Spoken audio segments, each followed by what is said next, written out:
Por toda a eternidade.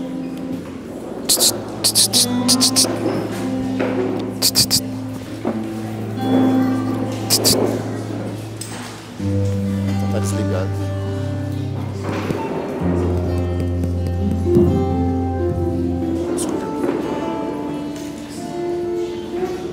Por toda a eternidade seja bendito o nome daquele que fez os céus e a terra, em nome do Pai, do Filho e do Espírito Santo. Amém. Boa noite. Foi horrível. Boa noite. Boa noite. Que a graça e a paz estejam no coração de cada um de vocês aqui nessa noite. Amém, irmãos? É uma graça, uma alegria muito grande podermos estar aqui para juntos podermos ser mais uma vez edificados pela palavra de Deus. Amém?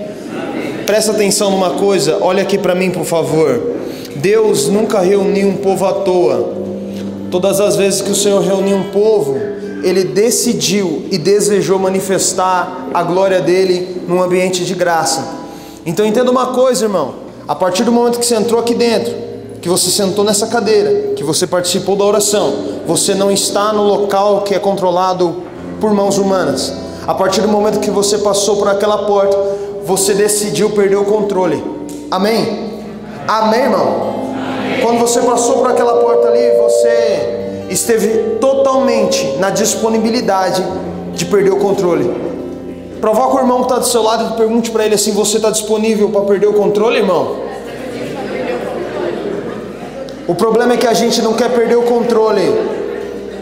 O problema é que a gente não está preparado para perder o controle, porque nós estamos ainda muito apegados a um reino da terra.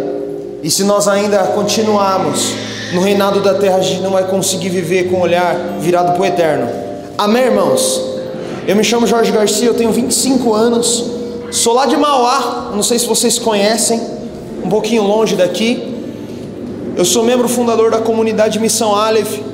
Já há 5 anos nós estamos vivendo o nosso carisma pela Diocese de Santo André, assistido pelos padres de Sion, juntamente o nosso padre Oberdão. Nosso carisma, ele é manifestar a glória de Deus através da palavra e a sua misericórdia à humanidade. Vou te perguntar, qual que é o meu carisma? Manifestar a glória de Deus através da palavra e a sua misericórdia à humanidade. Olha aqui para mim, o meu carisma, ele me dá a obrigação de fazer com que você saia daqui cheio da palavra de Deus. Se eu não fizer isso, eu corro um sério perigo de ir para o inferno. Olha para quem está do seu lado e fala: misericórdia. Porque, irmão, a partir do momento que você aproxima-se do altar e faz um voto com o Senhor ele não é um menino. O Senhor não é uma criança. Ele escuta o voto que você fez. Tem algum consagrado aqui da missão? Levanta a mão em nome de Jesus. Tem, sim ou não? Põe a mão no seu cordão aí, no seu sinal, no seu sacramental. Entenda uma coisa: Deus não te chamou para andar com um sinal para fazer pose. Deus te chamou para andar com um sinal para poder manifestar a glória dele em todos os lugares. Amém, irmão? Então nós temos uma responsabilidade aqui, que é sermos edificados na palavra de Deus. Amém? Amém? Amém? Amém. Pega a sua Bíblia comigo em nome de Jesus, em Hebreus capítulo 12. Eu peço a você que você não converse, que você somente procure Hebreus no capítulo 12. Hebreus no capítulo 12. Nós vamos ler a partir do verso 14. Eu sei que tem um capítulo muito bem proposto, muito bem orado para nós aqui, mas eu quero provocar você a voltar um pouco e pegar do verso 14, capítulo 12, verso 14.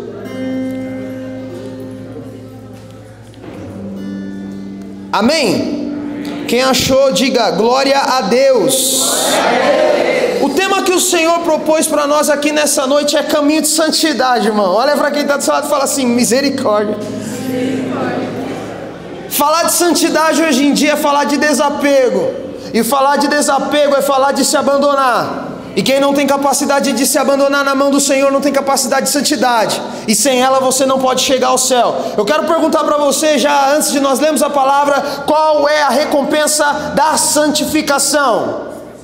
Não. Qual que é a recompensa? É o que, irmão? Céu? É? Não. A recompensa da santificação é ver a Deus. Mateus capítulo 5, verso 8 vai dizer assim a palavra de Deus: feliz aqueles que têm um coração puro, pois verão a... Então, o resultado daqueles que vivem a santidade não é somente morar no céu. E existe em nosso meio católico uma massa que tem buscado o céu com medo do inferno, não por amor a Jesus. Então o problema é quando nós buscamos o céu por aquilo que nós queremos, como algo que nos acomoda num lugar de acômodo. O problema é quando nós buscamos o céu buscando aquilo que Ele pode nos entregar como conforto. E aí tem um problema, porque ninguém vai para o céu com medo do inferno. Só se vai para o céu porque quem ama Jesus deseja ver a Deus. Então eu pergunto para você, irmão: você quer ver a Deus? Sim ou não, irmãos? Sim. Tem certeza? Cutuca o cristão que está do seu lado e fala: ei, cristão, você tem certeza, irmão? Pergunta para ele aí. Olha para quem está atrás de você, que deve estar com cara de medo já. Fala para ele: ei, irmão, você tem coragem, sim ou não?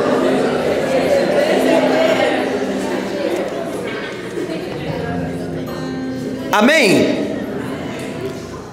Talvez as nossas traduções tenham alguma diferença, mas nós vamos chegar no mesmo sentido. Amém?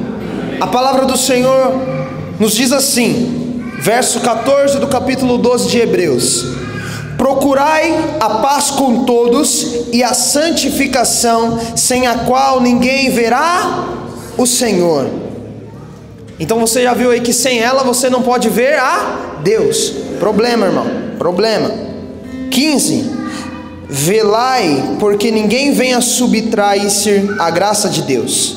Nenhuma raiz amarga ponha-se a brotar, a causar perturbação, e assim infeccionar toda a comunidade.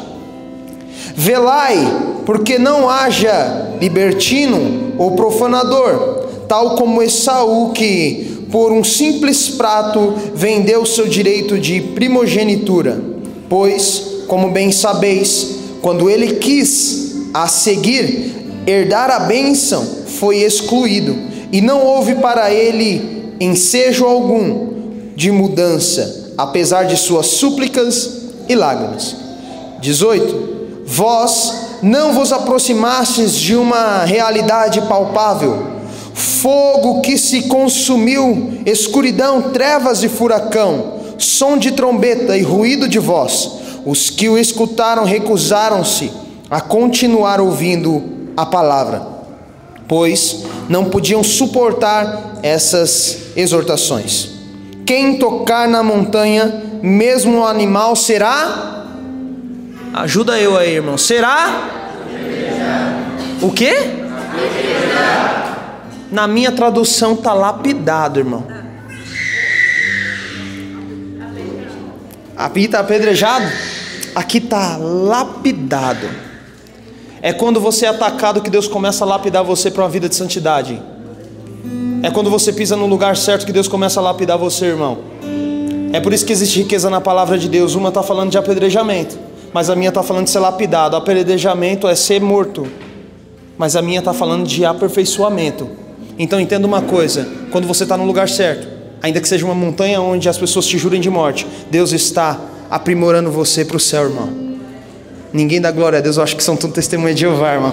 Quando você pisa, irmão, quando você pisa assim, irmão, no lugar certo onde Deus te colocou, você pode estar sendo apedrejado, a luta contra a carne pode estar doendo e sangrando, mas entenda uma coisa: o Senhor está lapidando você, o seu chamado, a sua casa, a sua família e toda a sua comunidade, no nome de Jesus. Segue, 21. E este espetáculo era tão horripilante que Moisés disse: estou horrorizado e tremo. Mas vós aproximastes da montanha de Sião, e da cidade do Deus vivo, de Jerusalém celeste, e das miríades de anjos em reunião festiva, e da assembléia dos primogênitos, cujos nomes estão inscritos nos céus, e de Deus juiz de todos, e dos espíritos dos justos que chegaram à perfeição, e de Jesus mediador de uma aliança nova, e do sangue da aspersão que fala mais forte do que o de Abel. Velai para não deixar de escutar aquele que vos fala, Pois se eles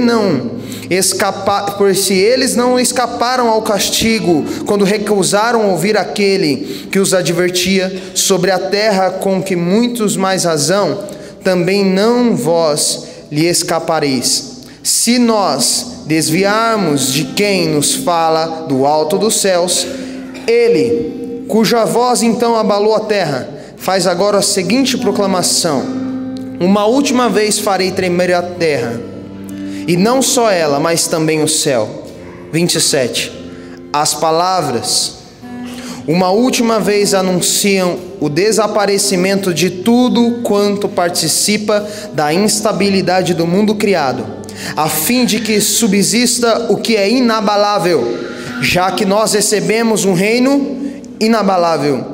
Guardemos bem esta graça, porque por ela sirvamos a Deus, no modo que o agrade, com submissão e temor, pois o nosso Deus é um fogo abrasador. Presta muita atenção. As palavras dessa última vez anunciam a destruição e subsista o que é inabalável, já que nós recebemos um reino inabalável. Palavra do Senhor. Dá um beijo na sua Bíblia e aplaude ela com toda a força do seu coração, irmão.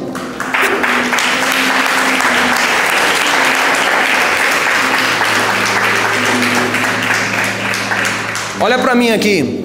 Para a gente poder entender o que o Senhor está desejando falar conosco aqui, jovens sarados, parada inglesa, o Senhor está desejando direcionar o nosso coração numa via de santidade, mas para dentro de um reino inabalável. Aqui nós precisamos entender para quem Paulo escreve.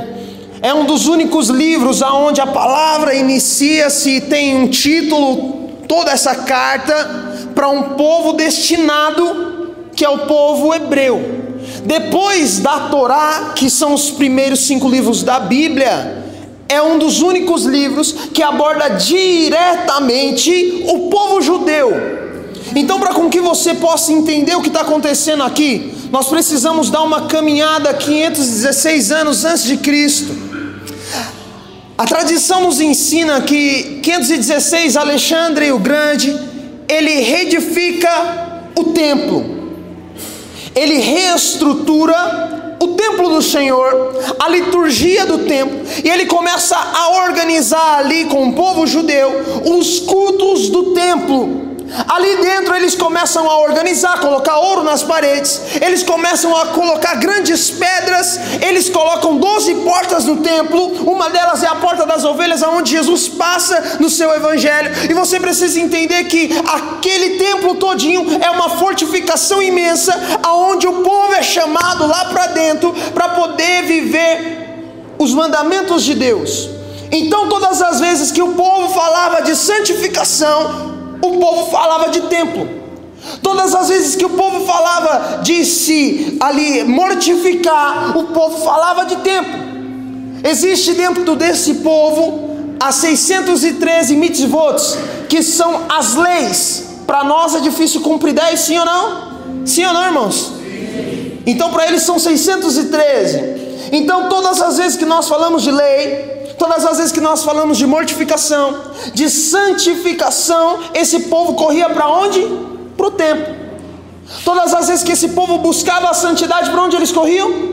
Para o templo. Porque lá tinha o altar dos incensos, lá tinha o santo dos santos, lá tinha o Hulão, Recal, Debir, lá tinha o lugar do sacrifício, lá tinha todas as cortinas onde você ia passando, até chegasse no santo dos santos. Ali existia uma atmosfera de Deus, ali existia um querer de Deus, ali existia um carisma dentro daquele lugar, aonde todas as vezes que o povo desejava buscar a santidade, o povo se direcionava para o templo. Você está me entendendo ou não? Todas as vezes que o povo queria oferecer um sacrifício, receber o perdão dos seus pecados, todas as vezes que o povo queria se reconciliar com o Pai, o povo corria para onde, irmão? Para o templo, porque o templo é onde está a presença de Deus. Mas foi passando os anos, Jesus chega, e quando nós olhamos No Evangelho de São Marcos, no capítulo 13, no versículo 2, Jesus está pregando e vai dizer que um dos discípulos olhou para ele e falou: nossa, Senhor, está vendo o tamanho dessas pedras? E Jesus, num tom de riso, olha para ele e fala assim: daqui não vai sobrar nem as ruínas. O que eu estou querendo te dizer? Que 70 anos depois da vinda, da paixão, da ressurreição de Jesus Cristo, aquele templo foi totalmente destruído, aniquilado. Dentro daquele templo existia um reinado, aonde os fariseus, os sacerdotes, os saduceus, eles ficavam ali, eles imperavam ali dentro daquele templo. Nós estamos falando de um reinado, amém, irmãos? Mas todo reinado que é pavimentado na carne cai. Tudo aquilo que é construído em estrutura cai, irmão. Então toma cuidado no lugar onde você tem buscado a sua santidade, porque pode ter cara de igreja, pode ter rosto de igreja, cheiro de incenso, mas não é o lugar para você se santificar. Deus está te chamando para um lugar certo, Deus está te convidando para um lugar certo, porque nem todo lugar é lugar de santificação. Qual que é o lugar errado para se santificar? Quando não passa de emoção e não gera conversão. A partir do momento que nós vem, louva, roda, nós ora, sim ou não? Mas se não gera santidade, talvez o seu templo já está na hora de ser destruído. Está na hora de você quebrar o seu templo, irmão, e voltar para o lugar onde Deus mandou você estar. Olha para o cristão que está do seu lado e fala assim: a parada vai ficar sinistra para você, irmão. Olha para quem está do outro lado e fala: segura o reggae aí, irmão. Fala para ele. Então Jesus vem, faz a pregação dele, as pessoas começam a se converter, as pessoas começam a deixar as práticas judaizantes de ir no templo, as pessoas deixam as práticas dos sacrifícios, as pessoas deixam as práticas muitas vezes ali incoerentes do judaísmo e começam a seguir Jesus Cristo. Mas o que acontece depois da ida do Senhor ao Pai? O povo que ouviu a palavra, o povo que seguiu Jesus Cristo, o povo que se converteu, o que voltou a fazer, irmão? Voltou a seguir o Evangelho, mas voltado para dentro do templo. O que Paulo está escrevendo para esse povo aqui? Deus está chamando vocês a viver por um reino que é inabalável, para um reino que é totalmente indestrutível. 70 anos, justamente na época que Paulo está escrevendo essa carta aqui. Eu não vou falar para você que foi no mesmo ano, mas nessa mesma época em que Paulo escreve para os hebreus, ele está escrevendo para os cristãos que se converteram, para os judeus que se converteram, mas que ainda tinham práticas dentro do templo, buscando santidade segundo o Evangelho de Jesus Cristo, mas dentro do templo. Você está me entendendo ou não? É um pouco complexo, mas você vai entender. As pessoas ouviram o Evangelho, guardou o Evangelho, mas ainda voltou para onde? Para o templo. O que aconteceu com aquele templo? Depois de 70 anos, ele foi totalmente destruído por Tito. Tito fez um cerco e vai dizer que, colocando fogo em toda Jerusalém, o fogo começou a consumir o templo. E dali não sobrou nem pó, irmão. Os judeus que se converteram começaram a chorar. O que nós vamos fazer agora para a busca da santidade? Os judeus ali começaram a chorar, mesmo acreditando em Cristo, se convertendo a Cristo, tinha buscado um reinado pavimentado na carne, irmão. Tinha buscado se santificar por um meio que era muito evaporado por conta daquilo que o homem faz. 70 anos, é totalmente destruído o templo, o povo se encontra desolado. Como que nós vamos nos santificar agora? Como que nós vamos fazer agora os cultos? Como que nós vamos nos santificar? Como que nós vamos agora pedir perdão ao Senhor sem o templo? Como que nós vamos voltar para a palavra de Deus sem o templo? Então Paulo começa a escrever. As palavras da última vez anunciam o desaparecimento de tudo quanto participa da instabilidade do mundo. Paulo está pregando para ele o quê? Nós não vivemos por um templo e por uma via de santidade que o mundo apresenta. Nós não vivemos por um método de santidade na qual o mundo prega. E desculpa, muito católico vendendo devoção barata, e católico que é bom não compra essas coisas, irmão. Porque nem tudo que funciona com ele funciona comigo. Às vezes a via de santidade que Deus quer para você, irmão, é uma via mais totalmente diferente do que a que o irmão seguiu. Aí o irmão viu que deu certo para ele e começa a vender curso. Qual que é o problema, irmão? É problema vender curso? Não, o problema é quando você vende devoção barata para arrancar dinheiro dos outros. E isso não santifica ninguém. Então presta atenção onde você tem colocado o seu pé para tentar se santificar, irmão. Porque às vezes você está ouvindo o Evangelho de Jesus Cristo, seguindo a palavra de Deus, está caminhando com Ele, mas ainda buscando se santificar no lugar errado, que é dentro do templo. O que aconteceu com o templo 70 anos depois? O que aconteceu, irmão? Distraiu, irmão. E é quando os reinados caem que a gente passa a ficar por aquilo que ele é. Paulo começa a direcionar o povo que se converteu.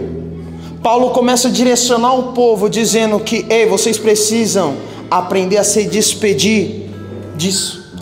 E no final ele termina: pois o nosso Deus é um fogo abrasador. O que aconteceu? Eu acabei de falar para você. O que aconteceu com aquele templo? O fogo consumiu, sim ou não? E ali virou tudo pó. Qual que é o trauma desse povo? Fogo. Eles viram um templo pegando. A maior fortificação deles era o templo. E você vê o fogo destruindo o templo. Mas o fogo é o que Paulo diz aqui? O nosso Deus é um fogo. Mas espera aí, deixa eu tentar assimilar. A minha dor, essa coisa que destrói o meu templo, a minha saudade é Deus? O que destruiu o templo, que foi o fogo, agora é Deus? É, irmão. Porque a via de santidade, ela vai doer. A via de santidade, ela vai fazer você chorar. Mas a melhor coisa é que depois de tudo isso nós vamos estar no grande dia juntamente com o Mestre no alto do céu, irmão. Entenda uma coisa: o povo ouviu isso que Paulo estava dizendo e assimilou a dor. Como que é Deus se pegou fogo? E como que Deus é esse fogo abrasador? O ouro da parede do templo começou a derreter, irmão. Os altares pegaram fogo, as cortinas todas foram queimadas. Tudo foi destruído, tudo aquilo que foi pavimentado. Por quê? O que Jesus está querendo ensinar para nós aqui nessa noite? Que santidade não se faz em meios de santificação baseando-se na carne. Santidade não se faz com pose. Santidade não se faz com aquilo que nós chamamos de mídia. Santidade se faz no silêncio. Santidade se faz no escondimento. Esse prédio aqui é grande, sim ou não? Mas o que sustenta ele de pé? A sua fundação. Mas a fundação está na onde? Na onde? No escondi? Segura tudo aqui, sim ou não? Você está vendo a fundação lá embaixo? Mas você sabe que está lá, porque senão nós não estaríamos aqui. Então se a sua via de santidade, irmão, talvez não é na busca de um escondimento, talvez o prédio que você está construindo baseando-se na carne vai subir, mas uma hora vai cair, irmão. E aí é o problema, porque aí você vai ter frustrações, vai embora e nunca mais vai voltar no jovem sarado, mano. Então está na hora de você começar a cavar, construir colunas, construir fortificações, para com que quando o seu prédio estiver muito grande, de lá as pessoas possam ouvir glória ao Senhor. E que quando estiver muito grande não desabe, irmão. Olha para quem está do seu lado e fala assim: seu prédio está bem posicionado ou não, irmão? Pergunta para ele. Pergunta para ele aí, como que está a sua construção? Você pode responder para ele, tá bom?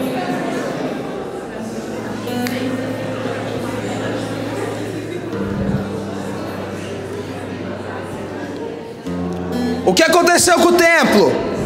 Caiu. Sim ou não? Aí o povo começou a se perder. Então Paulo tem que trazer o povo de volta ao meio de santificação correto.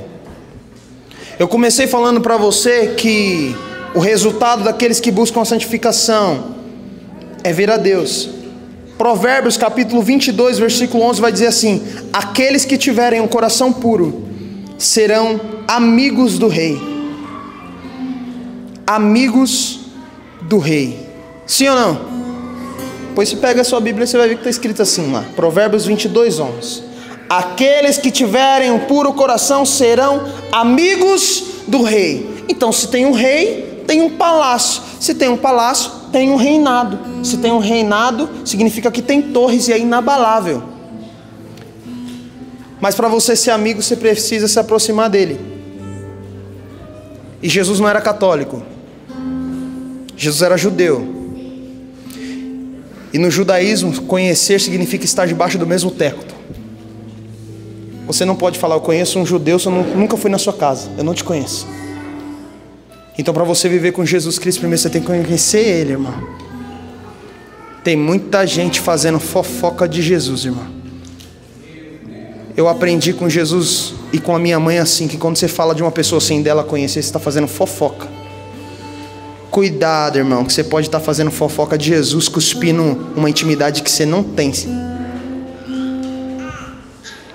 B.O. sim ou não? É ou não? Não, porque eu sou mais santo, porque eu recebo a Eucaristia de joelho. Ele recebe de pé. Recebe Jesus de joelho, mas trai ele de joelho e em pé do mesmo jeito. Qual que é o grande problema aqui, irmão? Não é se você recebe o de pé, não é se você recebe o ajoelhado, mas é se você o recebe. O problema não é quando você vem aqui, o problema é quando você não deixa que aqui entre dentro de você. E falar de santidade é falar sobre conhecer a Deus. Aqueles que tiverem um puro coração serão amigos do rei. Uma pessoa foi chamada de amigo, amém, na palavra? Levanta a sua mão direita e fala assim: glória a Deus. Ele morreu, ficou 4 dias morto. Qual que é o nome dele? Qual é o nome dele, irmão? Lázaro. E Jesus era o que dele? Um Mas você vai ver que só depois Jesus chama os discípulos de amigos. Não vos chamo mais discípulos, mas sim amigos. A promoção de amizade dentro do judaísmo é isso: conhecer. O discípulo muitas vezes não vai viver aquilo que o amigo vive, mas depois Jesus promove, porque para poder seguir Jesus não é como discípulo, é como amigo. E para poder ser santo é só como amigo. Se não for como amigo, irmão, talvez você não vai conhecer ele. Jovens sarados, deixa eu dizer uma coisa para vocês que Jesus está me incomodando desde a hora que eu cheguei aqui, que eu sentei ali atrás. Deus não está levantando mais uma geração que canta Maranata. Deus está levantando uma geração que vive Maranata e apressa a vinda dele. Cantar por cantar, Gustavo Lima também canta, e canta bem. Mas viver Maranata só aqui nos Jovens Sarados da Parada Inglesa, irmão.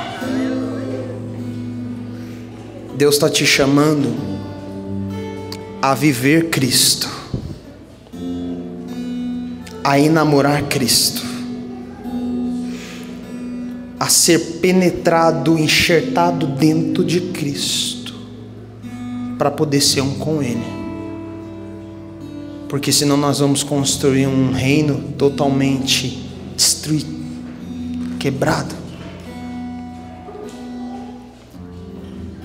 Lá no Gênesis vai falar de um pessoal que começou a construir uma torre, amém, irmãos?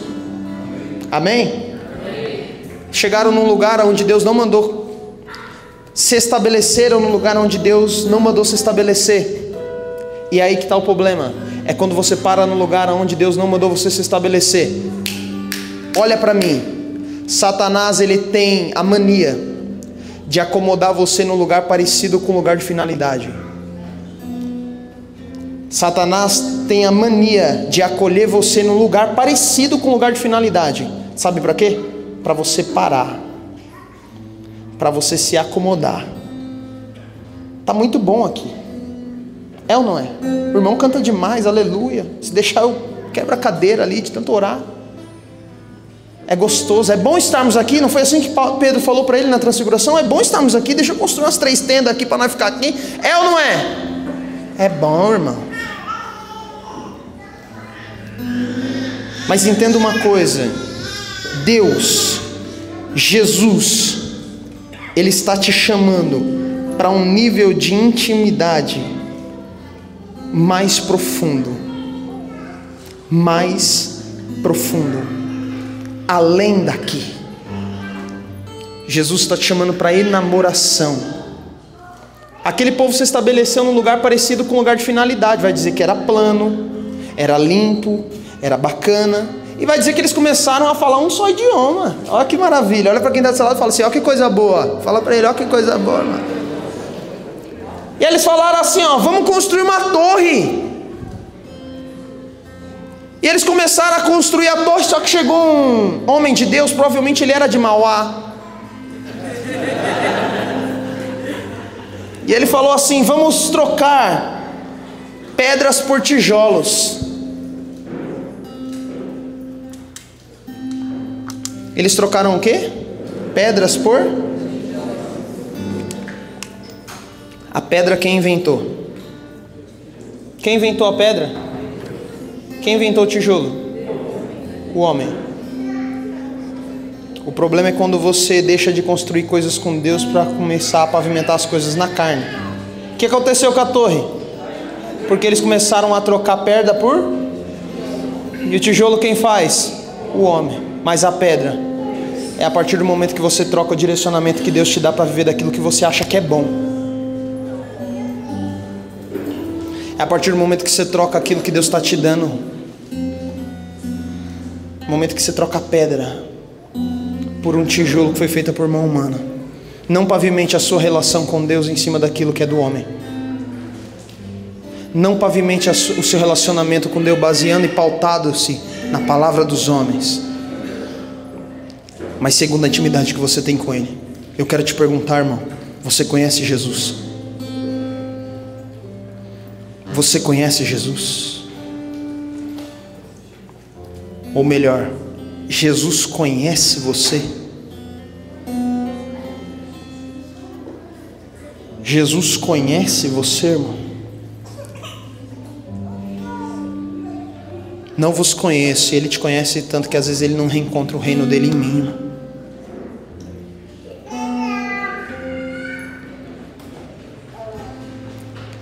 Os maiores santos da igreja se deixaram se enamorar na presença de Jesus. Enamoração é quando você entra dentro dele.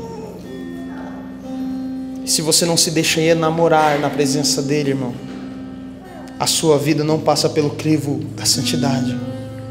A minha vida não passa pelo crivo da santidade quando eu desejo buscar só aquilo que é bom.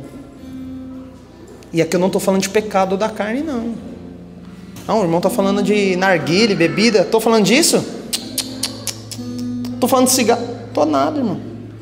Eu estou falando do dom que Deus deu para você. E muitas vezes o próprio dom te afasta de Deus. Pergunta para mim: por que, Jorge? Pergunta mais forte: por que, Jorge? Adão, então, ouvindo os passos do Senhor, Se ele ouviu o passo, significa que ele conhecia. Se ele conhecia, ele tinha intimidade. Mas o que ele fez com a intimidade que ele recebeu de Deus? Irmão, você pode estar usando do dom que Deus te deu para te se esconder, velho.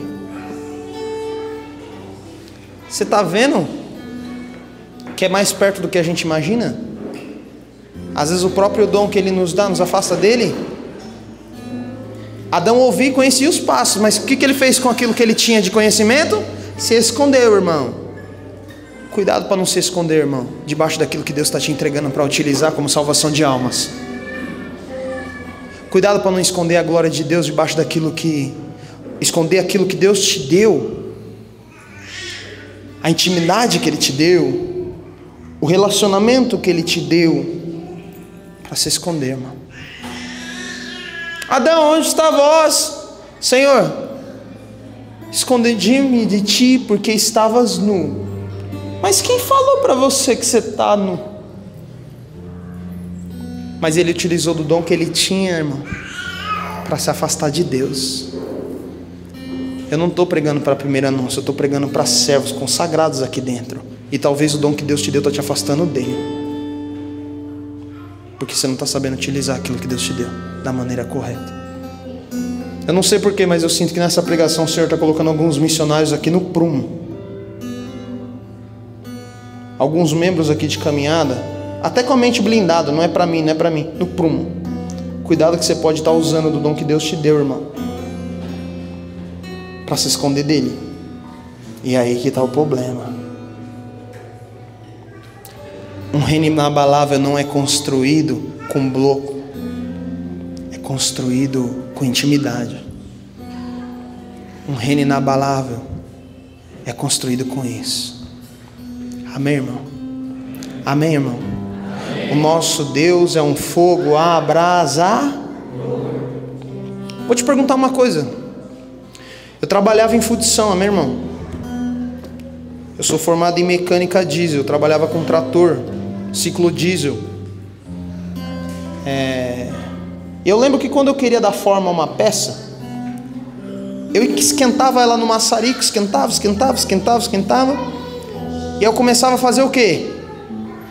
Bater, para poder dar forma, fundir a peça. E quando eu vi que estava esfriando, eu precisava esquentar mais. E quanto mais eu aquecia, mais ela ficava mais molinha e eu conseguia bater para poder dar forma.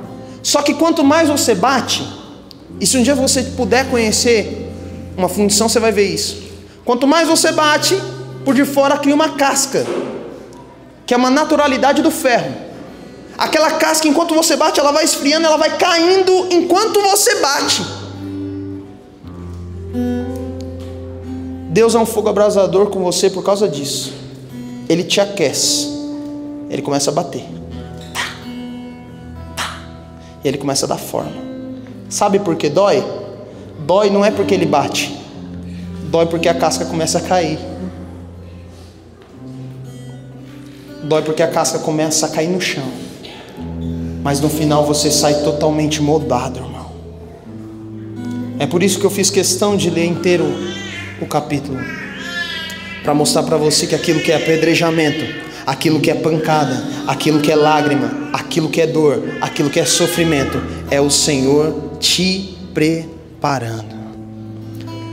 Amém, irmão? Deus está batendo em você para com que as cascas caiam e que você fique no formato certo para Ele. Você está me entendendo ou não? Tem certeza que você está me entendendo, irmão? Então deixa as cascas caírem. Deixa as cascas ir embora, irmão. Deixa Cristo renovar tudo. Você está disponível para isso? Tá? Sim ou não, irmão? Você tem certeza?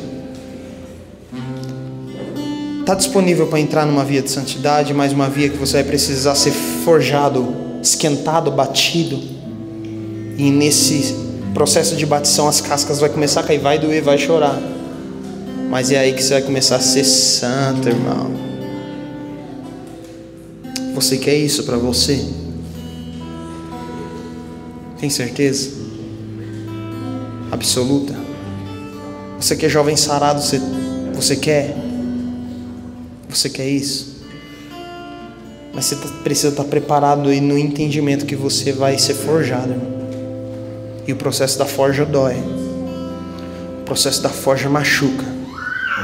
Mas o fogo que está sempre aceso dentro, ele retarda a dor que está por fora. Tem fogo aí dentro? Tem fogo aí dentro? Tem? Tem mesmo, irmão? Então deixa o fogo retardar a dor que você está sentindo por fora agora, para poder chegar em Jesus Cristo de Nazaré, que está te esperando lá em cima, irmão. Fica de pé, por favor, em nome de Jesus.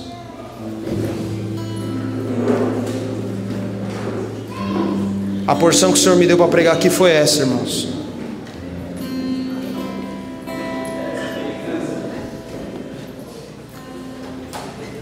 Você tem disponibilidade? de entregar sua vida para Ele, num método que Ele deseja fazer com você? Põe a mão no seu coração, fecha seus olhos.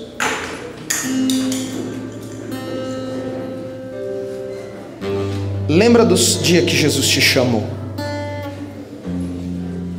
Eu quero que você faça uma revisita na data, no dia em que Jesus te chamou pela primeira vez. Talvez você tenha 40 anos, jovem sarado. Talvez você tenha 10 meses. Lembra do dia que Jesus te chamou aqui pela primeira vez? Você consegue voltar nesse lugar? Você consegue lembrar desse dia? Quero que você lembre o amor abrasante que se revelou naquele dia a você, irmão. Você consegue lembrar desse dia, da data que Ele te acolheu, do dia que Ele te chamou? Eu queria que você pudesse fazer uma revisita nessa data. Nessa data Ele te chamou, irmão, para chegar num lugar onde muitos não chegam. Desejo de céu não é um desejo por medo do inferno. Desejo do céu é um desejo por amor a Cristo.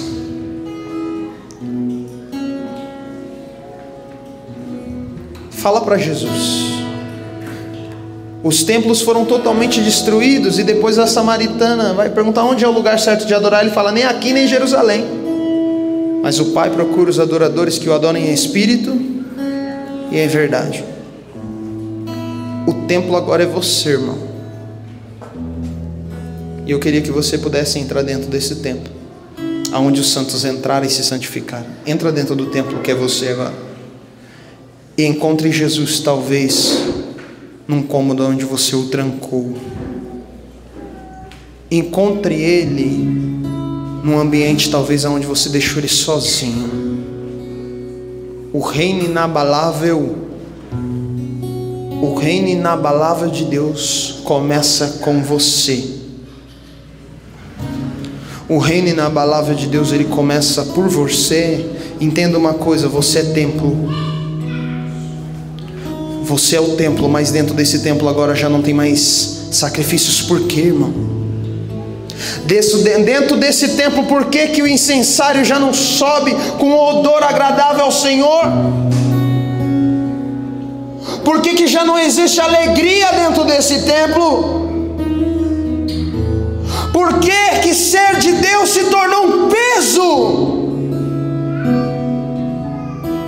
Por que estar na presença de Jesus custa tanto a nós? Jesus está chamando um povo aqui nessa noite que não mede esforço para dar tudo para Ele. Jesus está chamando um povo aqui que não recalcitra o chamado de Deus nas suas vidas.